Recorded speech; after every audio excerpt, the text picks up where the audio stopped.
What's going on, guys? So today I'm going to show you guys how to both cast in resin and also to make your resin cast glow in the dark.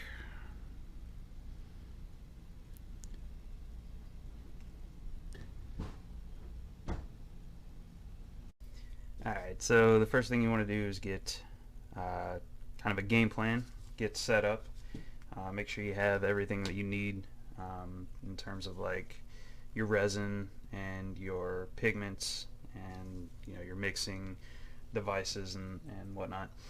Um, so yeah, you have it all set out in front of you. Basically, you're going to need your resin. I'm using a polyurethane resin. It's the Crystal Clear series by Smooth On. It's a basically a two-part resin.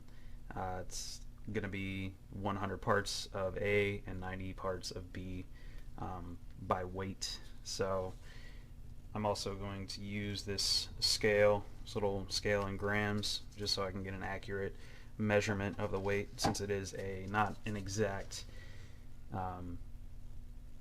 two-part. So to pigment the resin, I'm going to use this white neutral glow powder. I believe this one came from Glow Nation. It's pretty good stuff. And also this white color pigment. I'm using the cast and craft stuff. The Alumilite stuff works a little better. Also, this Smooth On carries something too as well. And then just a red plastic cup, which is just fine for the polyurethane resin, but if you're using like polyester resin or basically just polyester resin, the catalyst is MEKP, which will actually eat away at like plastic cups, so you're going to want to use like a paper cup, like these bath cups or something like that. Otherwise it'll melt away the plastic and it'll mix in with your resin. And then just like a wooden stirring stick, popsicle stick type thing. And then also you're going to want your mold, whatever it is you're casting into. I'm just doing these 3/4 inch PVC pipes, and then I have just this other wood mold that they kind of fit into, so that way they stay standing up. And also with the polyurethane resin, I'm going to use a pressure pot, which is just basically a paint sprayer pot converted into a pressure casting pot. And that's just to minimize the bubbles and stuff like that. Like, you can get away with not using pressure with this resin, but if you're going to be selling the product or you want the best quality casting, you're going to want to use pressure. And I just use 50 psi at the most pressure. These pots can handle, I think, 60 psi max, so 50 psi is definitely within range. So with all that out of the way, and also you're going to want some kind of gloves as well, just because this stuff can get pretty sticky. So alright, with all that out of the way, let's go ahead and get started with casting. First things first, you're going to want to take your powdered pigment, because you always want to add liquid to dry. It's basically kind of like baking, and that's just to get a better mix. If you put it on top, like the powdered pigment on top of a liquid, it doesn't get mixed as well, and some of it can stick to the side of the cup, and you won't be able to utilize all of your pigment. So I'm going to put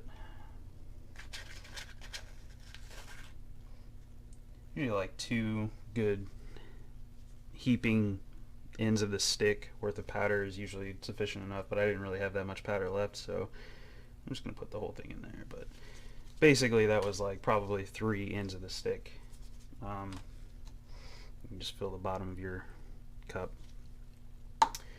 Okay, so that, you got the part A. Alright, and with the part A, you're going to just kind of shake it up. Should be good enough. And we're going to take our cup and we're going to put it on the scale. We're going to turn it on. And we're going to make sure that it reads 0 grams. So that way all we're trying to measure is the resin, so you don't want to measure the cup. and the powder as well in the weight. So you want to tear it to 0. And we're going to pour in maybe about halfway up with the part A.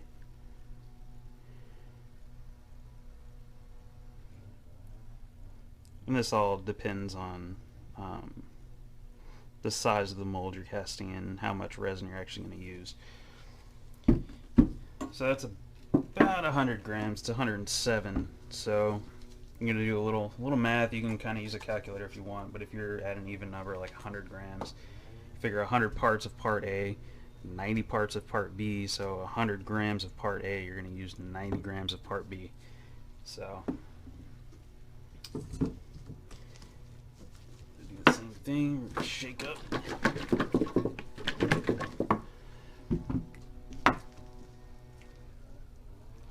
Open it up.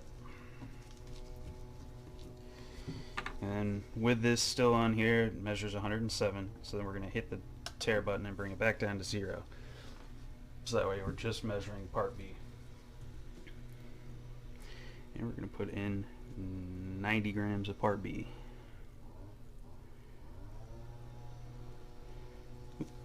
And I went a little bit over.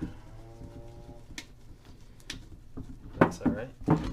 Since I had 107 of part A, I can just add just a little bit more part A. Being a few grams off doesn't matter too much, especially since we're pigmenting the resin anyways. If you want a perfectly clear casting, you know, with no color additives or anything like that, you want to make sure that you get the measurements exact. But since we're adding pigment, we should be fine. And we're just going to stir up, make sure the powder gets all mixed in. You can do this before adding the part B if you're doing like multiple colors and stuff like that. Just put the part A in and then stir it up before you put the part B in.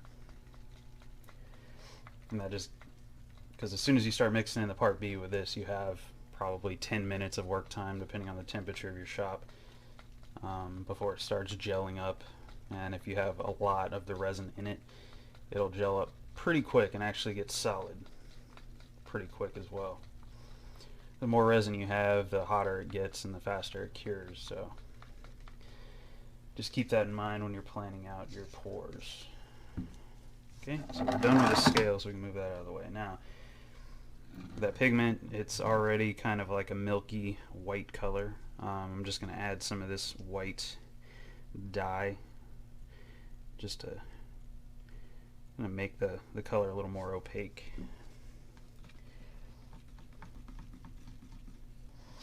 When you're mixing this, you want to make sure you're kind of scraping the sides and stuff like that. Just make sure you get all of the powder and all of the dye mixed in, and also all of the part A and part B thoroughly mixed into your resin. The better you can mix it, the better your casting results are going to be.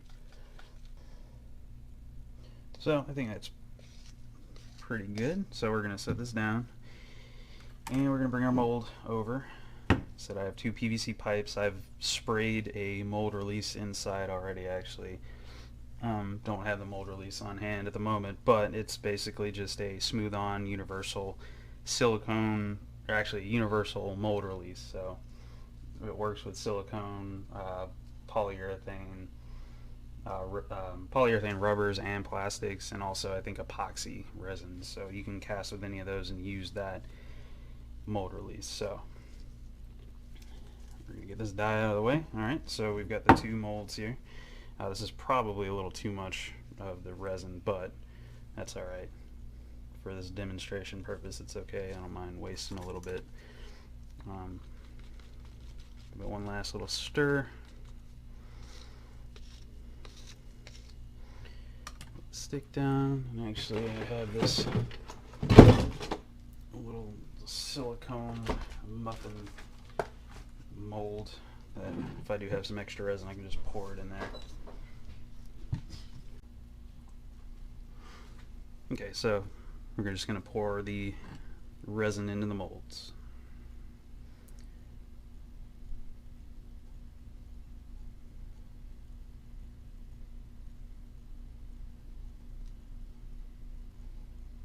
get it most of the way to the top, because when you put pressure on it, it will kind of sink down a little bit as it compresses all the bubbles. Alright, and we're going to take these two and we're going to put them in the pressure pot. Put the lid on.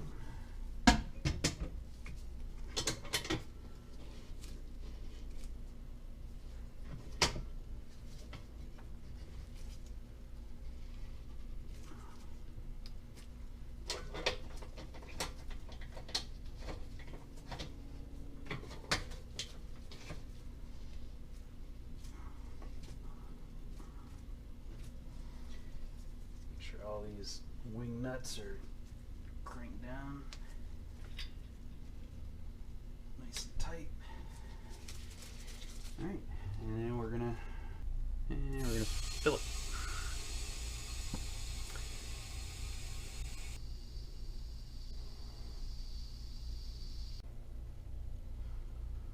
All right, so once you hit that 50 psi mark or so, you're gonna let it sit in the pressure for however long it takes for your resin to cure. All resins cure a little bit differently. This one says it's fully cured in 6 hours, but you can take it out of the pressure pot within 2 hours. So, but it'll still be in the curing process and it'll still be pretty hot. So, yeah, you just wait like 6 hours and then you can pull it out, and then you'll have something similar to this. This is a piece that I cut off of another casting.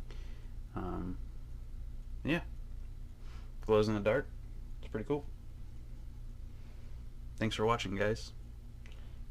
Please like the video if you liked it, and subscribe if you want to see some more.